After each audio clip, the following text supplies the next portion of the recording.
G'day peoples. Cheers. What I'm going to do with this boot, these are my Sidi boots. I haven't worn them really for a long time since I stopped with the dirt bike. I used to have a WR450, used to do rallies in it, on it, and a lot of dirt work. So I haven't really used these a lot since, and it'd have to be over 10 years.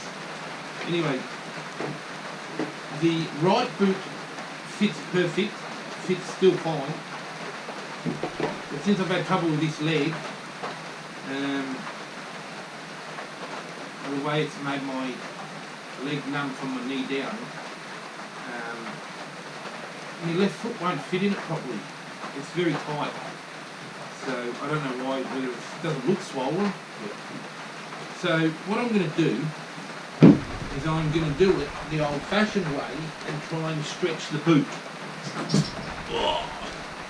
So my idea is the old-fashioned way was wet newspaper and you stick it in there as much as you can to try and stretch some of this leather. But I don't think it's going to work, but we're going to give it a go and see what happens, because they're bloody good boots and I want to start wearing them again, you know.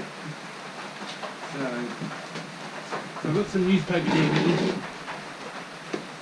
and it's in warm water because I'm a wuss.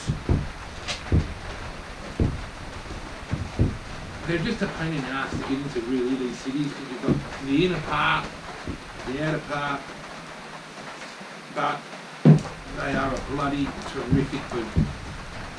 They're motocross boots, but they're not your adventure boot. But why go spend $600 on a pair of, probably more than that, on a pair of adventure boots when I've got a fucking $500 pair of boots here. They are well worn, but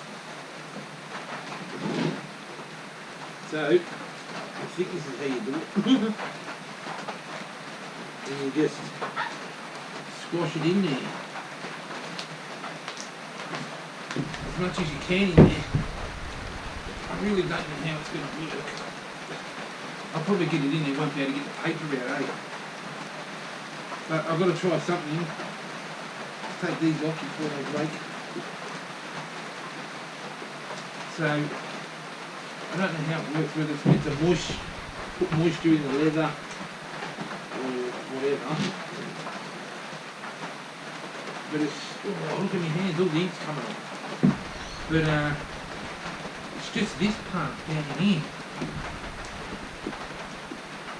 So we'll squash all this paper down here. I'll be pretty pissed off if I can't get it all in. No, my luck, I won't be able to.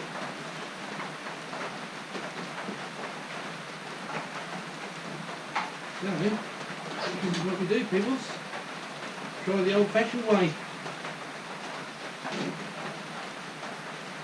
Because I'm not going to bloody spend heaps of money on another pair of boots. I have your dry rider boots, but they're pretty good on dirt too, but I want to be able to use these. So it's virtually just in the toe bit here that I'm having trouble with on my left foot. So if I can squeeze all this up in here and let it dry. So all the ink's coming off. You know what? I don't miss printing one bit. I was in the print trade since I was 15 years old. Look at how it comes off. Gee, I miss having hands like that. All dirty and shit. I don't miss it actually. Don't miss it. At all. If you're watching this, Graham, don't miss it.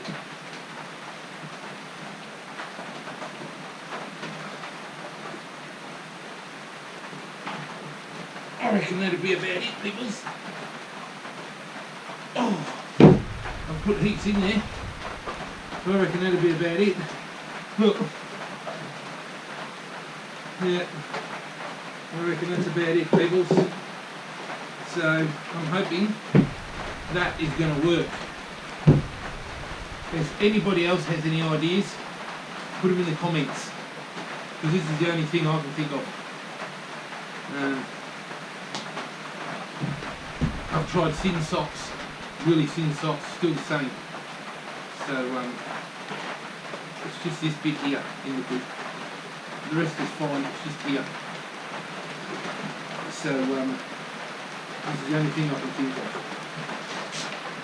So I'm hoping when that's all dry, which will take a few days, that I'll be able to get the paper out.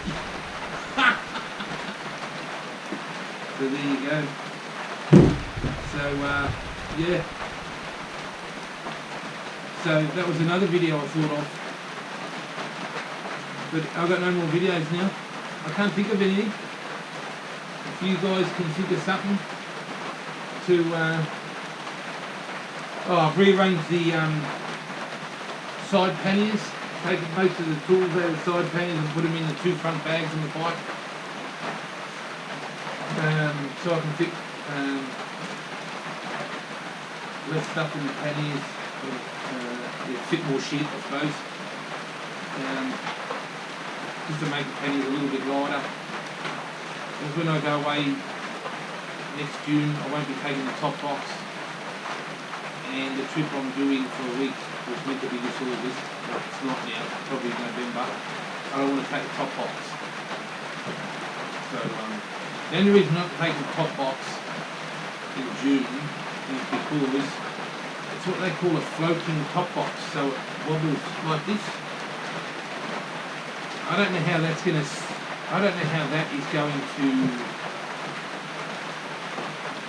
hold up to 400 kg corrugation.